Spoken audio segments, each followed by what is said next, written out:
Hey guys, it's Joe Holka, analyst here at FantasyLabs. Happy to be back with another lineup review, but as always, I'll be keeping the main focus on the player models and leveraging our tools, but mixing in a little game theory along the way as well. Going to be reviewing the luxury box, that's the 1500 on DraftKings, as well as the Gunslinger on FanDuel, which was the $1,065 entry.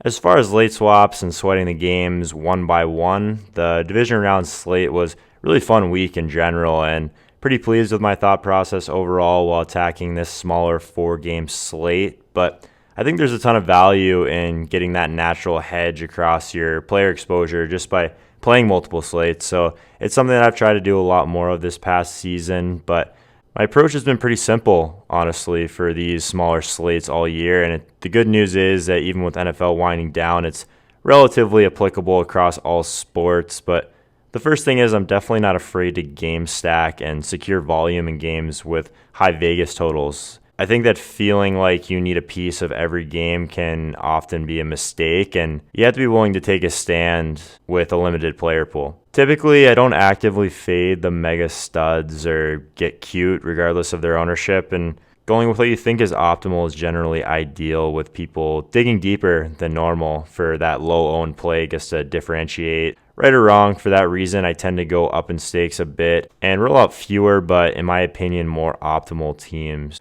Along with not blindly fading the chalk, ownership is completely different on these smaller slates with much less options. I like to try and differentiate through unique lineup construction and correlation plays. Anyways, I entered a single bullet in a few 3-max and higher stakes tournaments and was fortunate enough to have one of them hit with a few big players. We'll start there at the 1500 on DraftKings. I'll be referring to player models along the way as well. And you'll see here, looking at my team, I had Matt Ryan stacked with Devonta Freeman, trying to soak up as much touchdown equity as I could in a game Vegas pegged with the second highest over-under. Worked out pretty well. Ryan threw for 3 touchdowns and hit the 300-yard bonus, and Freeman did get into the end zone as well with 125 total yards. Just wanted to touch on something that I think is vastly undervalued and probably underutilized, and that's creating models that are specific to position when trying to narrow down your player pool. It doesn't mean you have to build your lineups with these models, but I think especially on smaller slates, it makes sense to look at these positions through a more narrow scope, and using the models to do that can be extremely helpful. I would encourage you guys to check out the model previews that Peter and the guys put out on the site to get a feel for a more detailed thought process behind each positions and certain sliders that matter most. I'll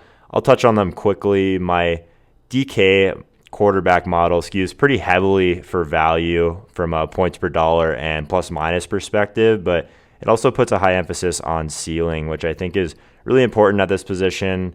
Cash games may be a little bit different story, but you pretty much have to have 3 touchdown upside for me to even consider a given player in a tournament. With that said, Matt Ryan was my second highest rated quarterback. Him and Dak were pretty convincingly in the top 2.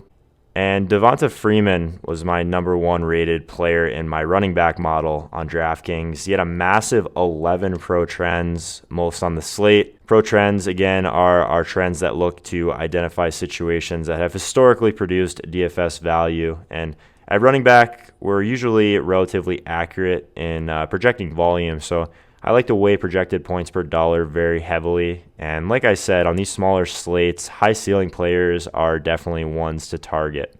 Back to the lineup, I also had Dion Lewis and Ezekiel Elliott at running back. Love Dion from a talent perspective, and in a game, Vegas projected the Patriots to have positive game script and really liked paying down from Blunt to Lewis at 3,900.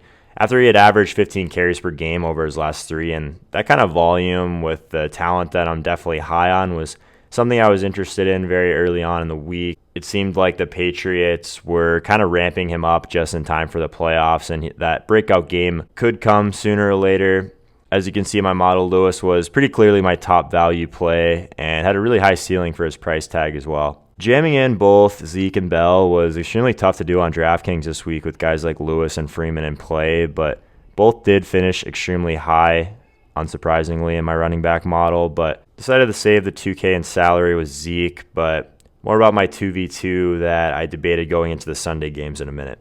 At wide receiver, I had Dez Bryant, Julian Edelman, and Terrence Williams. But before I show you guys how they did it in my wide receiver model, there's a trend that I think is extremely relevant, and it had a big impact on my thought process with Edelman. This actually came from Bale's book, but it has to do with targeting players with high recent market share of yards and low long-term market share of yards. Basically, we're targeting players who are producing at a higher rate recently than in the past, but instead looking at long-term numbers, this trend allows us to search for those discrepancies between market share and raw totals. By doing this, we're essentially gaining the same benefits of a top-tier receiver without the need to pay for that top-tier price or deal with insane ownership that can come with those guys. So Edelman was the only player to qualify for this trend this week, and that paired with him being my top-rated wide receiver. Even with a 9% bargain rating on DraftKings, I was more than happy to get him at 20% ownership in this tournament.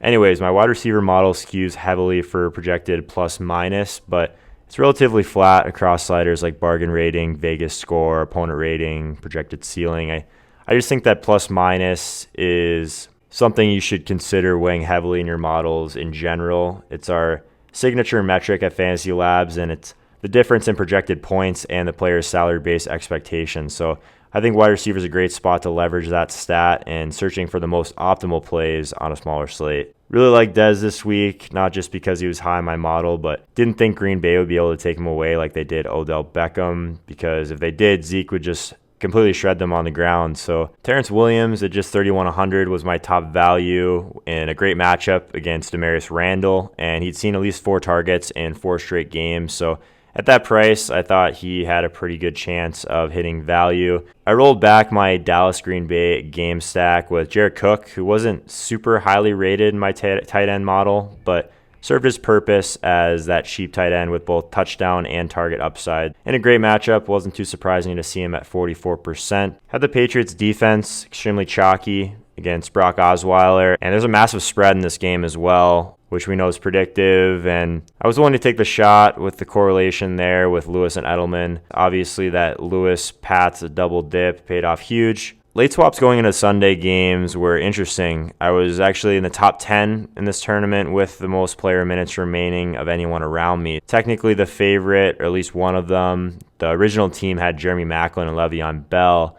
I was pretty confident that making the swap to Dez and Zeke, who I felt its raw projection was probably higher, but their ownership was going to be higher as well. So that paired with playing 3 players from one offense without the quarterback was a bit risky, but it was unique, and that's one of the things I talked about earlier, unique lineup construction. I ultimately decided to go with that mini Dallas Green Bay game stack, and in a pretty small field, just 129 lineups, ended up being the right calls. I was able to hold on for 30K. It's always nerve-wracking to have no player minutes remaining in your sweat, and I was nearly caught by a Jeremy Maclin team who was just over 2 points behind me and obviously busted just 4.8 points in this game. And then there was a Le'Veon team as well. With the Pittsburgh defense, I was a few points behind at one point, lost 3 points with that last KC touchdown. Very fortunate, obviously, to catch some breaks here to hold.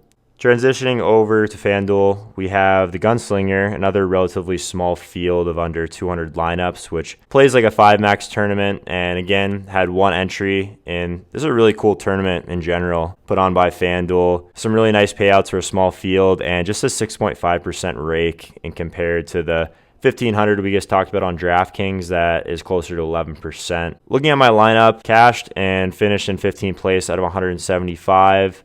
Couple overlapping players from the DK team, Dez, Edelman, and Cook, but went with the Dak, Zeke, Dez stack, and then rolled it back with Jared Cook again at tight ends. Thought it was interesting to see Dez at just 20% on FanDuel. From a value perspective, he was a much better play at just 21% bargain rating on DraftKings, and he was 34.9% owned there. So bargain rating is, of course, the metric here at FantasyLabs that helps us search for those inefficiencies and discrepancies in the site pricing. Was happy to get the top quarterback of the week, Dak Prescott, at 12%. With the salary relief that you got off of a guy like Rodgers or Ryan, I thought he was a really sharp play against this Green Bay defense that has not been very good. Felt like jamming in both Bell and Zeke was much more optimal on FanDuel last week than on DraftKings. So I decided to do that in this lineup. Both came in extremely heavily owned, 48 and 68%, which wasn't too surprising given their workloads, but it was something I was willing to do. Richardson was one of my favorite punt plays this week, and in theory, I could have pivoted to Terrence Williams here to kind of avoid that negative correlation with the Falcons' D, but that was more Cowboys than I was really comfortable with. Looking back, maybe that was a mistake. It was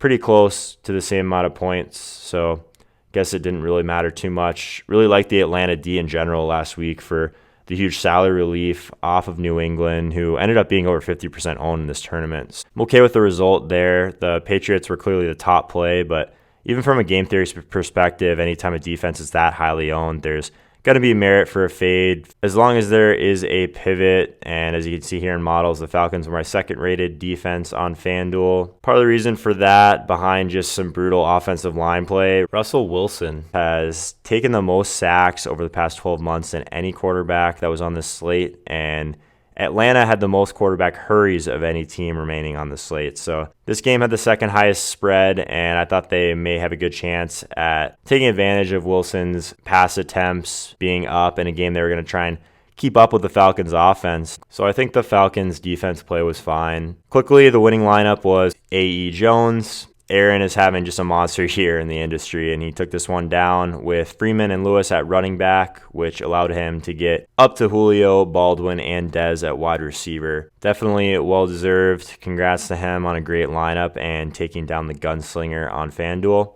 Really pleased to finish strong in one of the last weeks in the NFL season. Obviously, there's still a 2-game slate for the conference championship games. Hope this video was useful. As always, wishing nothing but success for you guys, especially FantasyLabs subscribers. Hope to be back here soon.